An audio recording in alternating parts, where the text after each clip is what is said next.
Hello BookTube, it's Roz and Tilly from Tilly Shelf, and it's lovely to be here together to do a little reflection on People April. People April and what we've enjoyed during People April. And obviously I'm a People April host. And I'm an enthusiastic People April participant. You really have been. You've had I surprised myself. I didn't think that I'd spent as much time on it as I did, but I did actually read 9 different People April books, which is quite good for me for a read-along. And I read 11, but I was a host, so And the first thing that I need to say is to thank Elizabeth of Book Council Books, who's my co-host, whose idea People April was, because she really loves memoirs and biographies and life writing generally, and it's something that I do enjoy a lot, but I kind of forget to read enough of that sort of thing, biographies, memoirs, letters, diaries. Yeah, me too, although I have realised that my reading tastes have changed a lot over the last probably sort of maybe year or so, and it's including so much more memoir and kind of personal stories, I would say. Yes, more recently. Yes, you've really sort of picked up on that, and it's something that I've always enjoyed, but it just instinctively, the first thing I'll go for is a novel. Yeah, always, and I have to sort of remind myself to read that there are other options. So it was the second year, and there is a curse of People April. So both Steve Donahue told us we're now cursed. He's been an enthusiastic participant this year.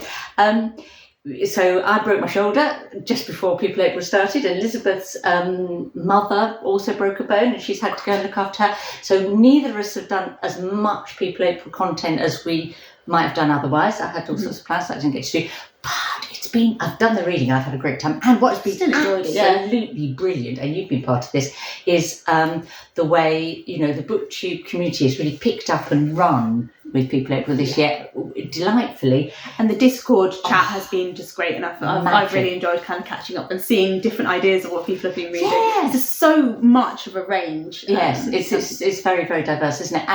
And I will leave the Discord server sort of live, ready for next year, but it's a nice place to go and look for people's recommendations of all sorts of life writing. And I suppose if you read something in between that you think this is a great memoir, you can stick it on there. Yeah, absolutely.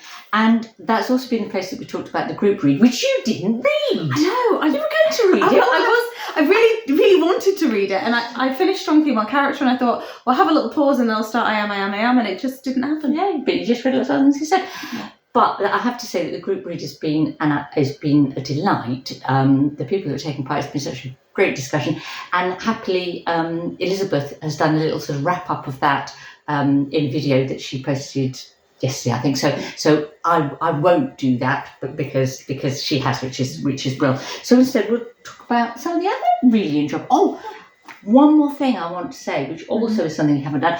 Thank you everyone who did the This and That People April tag.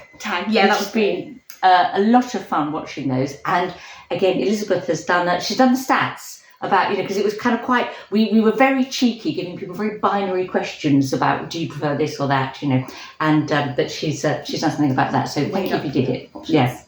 So we're just going to run through a kind of, not a complete wrap up, but highlights. Some of our best books for different themes, and a few honourable mentions and also disappointments. It's always good to see which books didn't quite live up. Absolutely, and this will give you the chance, if you've got something that would hit any of these, that you think, oh, that's interesting that they read that, but I'd really like that for this, then do say, because I love those comments, they're so useful. So let's start.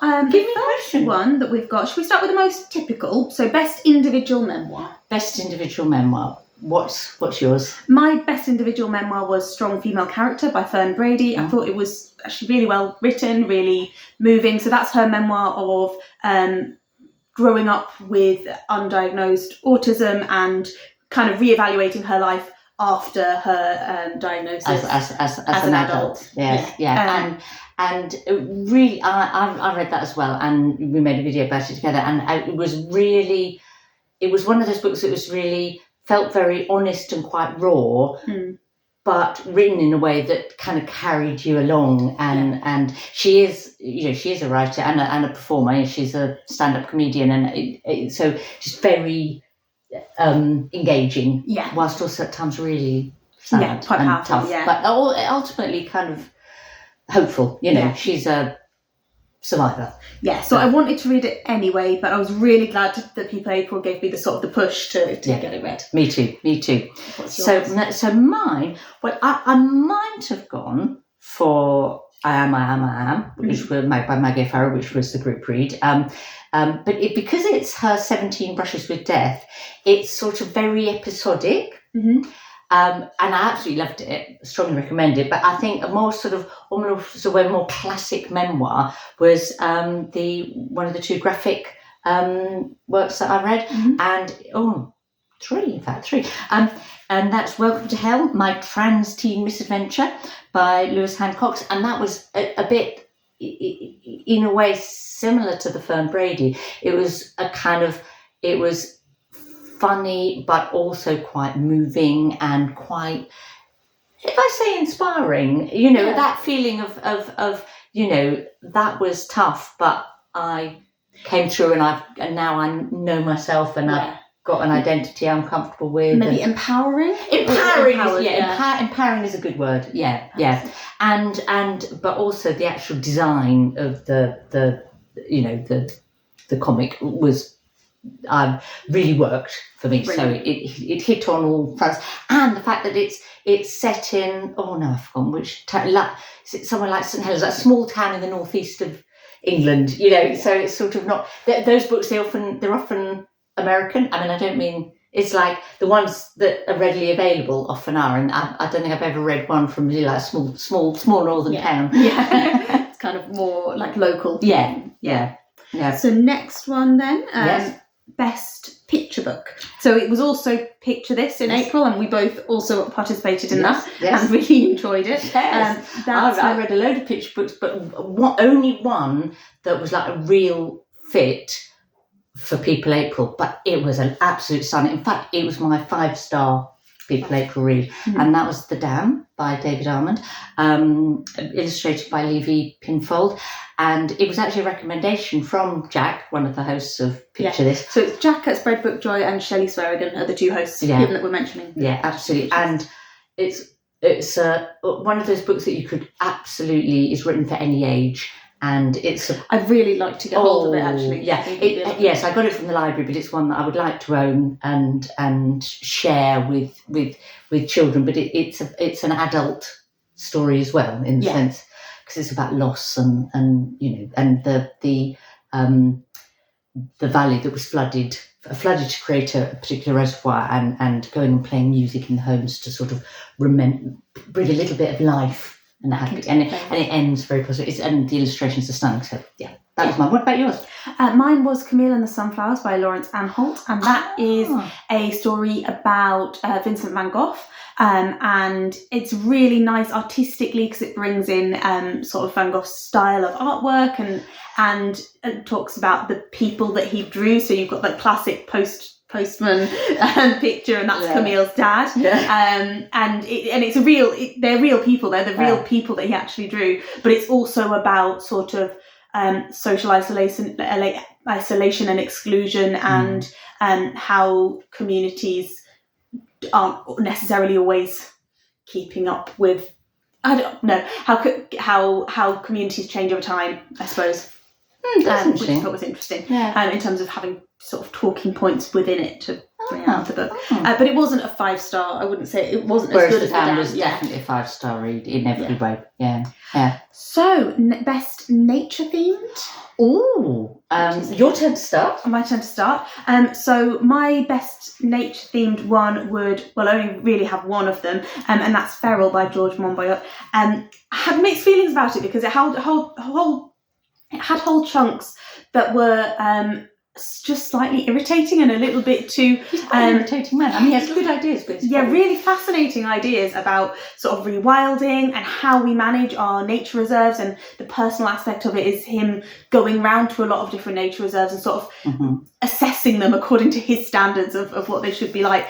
But looking at, we try and we get a nature reserve and we try and maintain it how it was when it became a nature reserve, without recognising that in itself was a kind of depleted and managed landscape, that might not be the best way to use that land.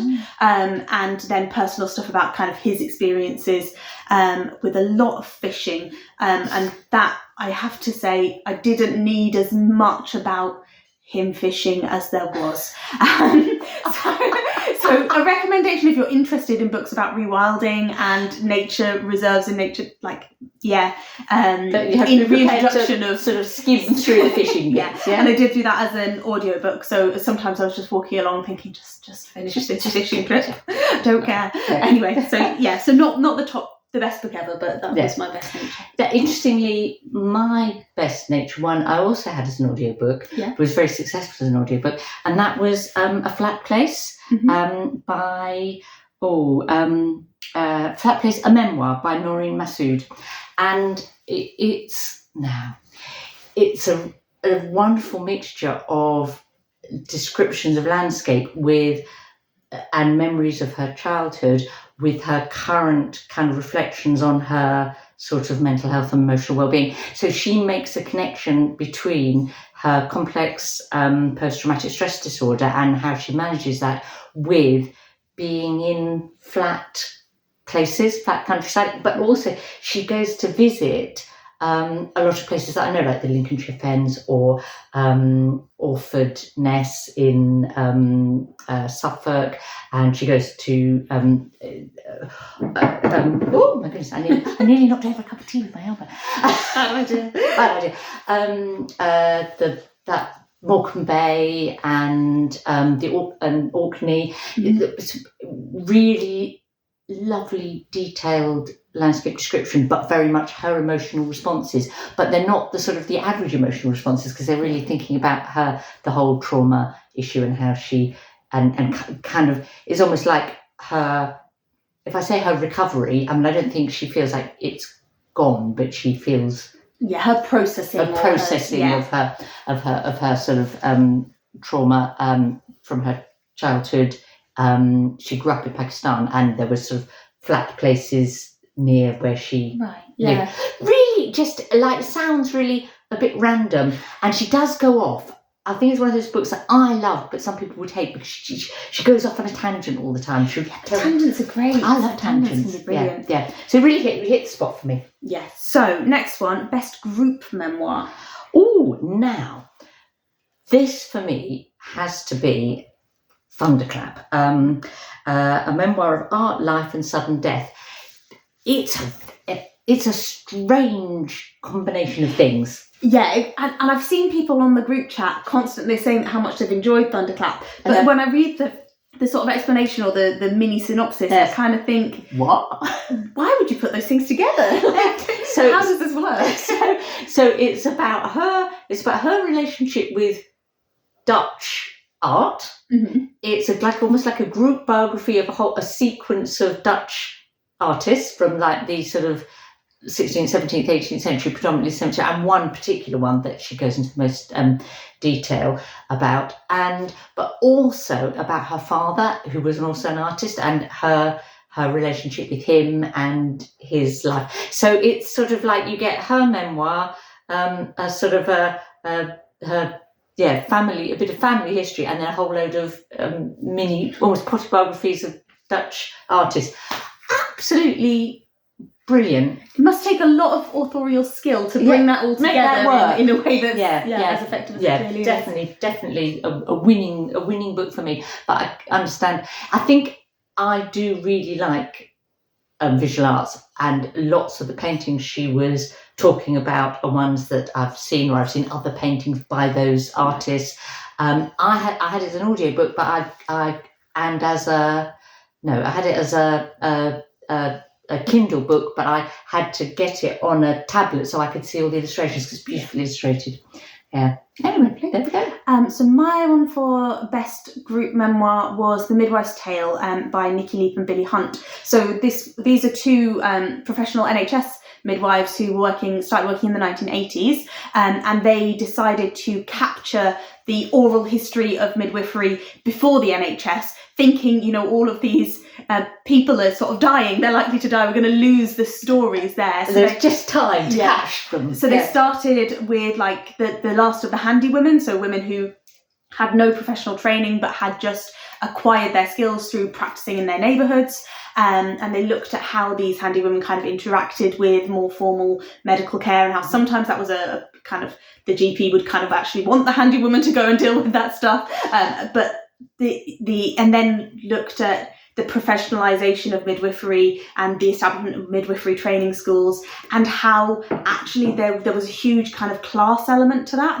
And the kind of the registered midwives and the trained midwives kind of wanted to exclude and push out the working class traditional handy women, and actually kind of, not exactly slandered, but made it sound like they were responsible for a lot of maternal deaths because they didn't understand things like infection that these middle class, upper class trained nurse midwives understood. When actually the statistics don't necessarily back that up. So it was quite interesting to see how, because the narrative is often that it was the male doctors that suppressed the handy women, but actually it was just as much a class related issue. So I did find that really interesting. And then sort of the progression of how maternity care kind of changed over time. If you like something like Call the Midwife, it's very much the real version of that. And it's got kind of extracts of the oral interview, so really word for word what these individual midwives and handy women were saying about their experiences. And to me it was quite refreshing to see so many stories of how, you know, positive it was having all these mums giving birth at home, not in hospital, not in stirrups and forceps and whatever, and just kind of managing in a fairly normal way, before it went into kind of like the hyper medicalized phase that came kind of after that, which is then kind of rolling back slightly. Yes, I find that interesting. Sounds good. You've had a bit of a thing running of sort of a lot of maternity themed books and sort of midwifery, nursing, memoirs. So, I've got another one to mention actually. So next, best stretch of the definition of peopleapril. Best book that maybe doesn't quite fit, but kind of does. Kind of fits. Yes. Okay, so my first this time. Yeah, yours first. Okay, so I read Undiscovered by Gabriela Wiener, translated by Julia Sanches, and I think it's probably best described as autofiction. It's hard. You know how in autofiction sometimes it's hard to tell how much really is straight memoir and how much is more fictional, and you know what the author's doing with that, and how sort of I've made a video about the sort of the issues with. I really enjoy autofiction, but but sometimes you don't know whether what you're getting is authentic, but does that matter? However, what was brilliant about it is that she is from Peru, and she had a sort of great grandfather who was a sort of Austrian French kind of anthropologist, come adventurer, come almost sort of exploiter he wrote a travel book about Peru, and had fathered a child while he was there, and then went off to France with a load of artifacts, and but the almost the best bit of the book is her looking at these artifacts in a museum in Paris and thinking, those faces on that pottery, on the ceramics, they're my face. But so it's both sides of that colonial divide, yes, I guess. Yes, that I'm combine that in me. That was really interesting. Some of the sort of the history, but she also just goes on and on about her troubles in her polyamorous relationship, or her being unfaithful to her throuple that she's in, and that just got a bit. That was less, when you just like, get over yourself, or we'll just decide to be faithful or not, but stop telling me about this, And mine was The Tale of Princess Fatima, Warrior Woman, and it's a stretch of the definition because Princess Fatima almost certainly existed, and the sort of the wars and the conflicts that are recounted in this kind of tale, saga, legend are real, but there's very definite fictionalization that has come through the oral retelling of this this story. And I just really loved having a kind of Middle Eastern historical record that really champions a strong woman at the heart of it, kind of, and yeah, the kind of very much a kind of Mulan thing where you kind of feel that her gender identity is sometimes a bit flexible, and the pressure that's put on her to kind of conform to gender norms and stuff. And so I thought that was a really fantastic. What kind of period were the real events? Or? I believe it was sort of 800, 900. Yeah. No, it was sort of the start of the Abbasid Caliphate. Right. Yeah. Fascinating. And I will definitely read that one. It was mine. She stole it. Yeah, I stole it because it had a great cover. And when I read the back, I thought, yes, I want to read this. Yeah. So finally, any disappointments? Okay, I had a couple of disappointments, I would say. One was Why She Wrote. I'll give you the full title of this. Why She Wrote, A Graphic History of the Influence Behind the Pens of Classic Women Writers.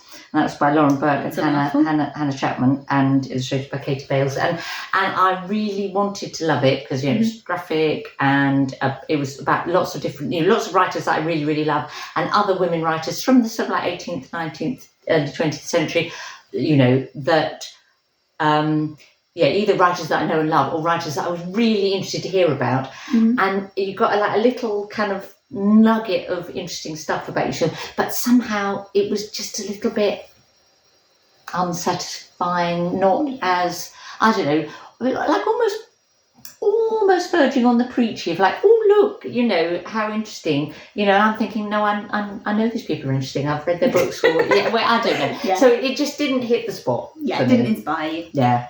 And my disappointment would be, where is it? I can't remember the name. Handle with Care by Rachael Hearson. And that was a late finish, so I only actually finished that one today. And that is a memoir of Rachael Hearson's life as an NHS health visitor, starting in about the 1990s, and she's still currently practicing today. Sounds like it's right up my street, and it was very interesting, and also tracking the sort of the changes in health policy in that time and the public health role of the health visitor. So if you don't know, they visit mothers with young babies to try and prevent disease. But the writing was just, she wasn't one of the people that can combine inspiring, interesting, engaging literary skill with her health related memories, so that just made it less of a fun romp. Yeah. But what an interesting selection of things we both read, and just tell me quickly what other things you read, and I'll say quickly what other things I read. Ones that we haven't mentioned. So A Nurse in Time, Evelyn Prentice. That's another nurse memoir from the 1930s time. Yeah. Raising Boys Who Do Better by Ujo Sika, and that is it's a kind of a guide, but also a memoir to her experiences of raising teenage boys, particularly black teenage boys in the UK, and also focusing on in London, with sort of input from other people she knows with boys and young men, and the impact on the kind of the social environment on them. And I Can Be a Brave Adventurer, which is by Frances Lincoln. That's another picture book, and it's about Amelia Earhart, Mary Ann and Ernest Shackleton, just as little vignettes about their lives as picture book. Sounds good, but just okay. Yeah, they're all good. They're all good. I read a collection of letters of note by Sean Usher, or edited by Sean Usher, and that was I wouldn't have picked it as my favourite because it was sort of variable, when it was specifically letters of note about mothers, so it was letters by mothers, from mothers, people writing to their mothers or about them, and it was lovely, and there were some absolute gems in there, but nice. That was nice. And I read Missing Persons, or My Grandmother's Secret by Claire Wills, which was about her.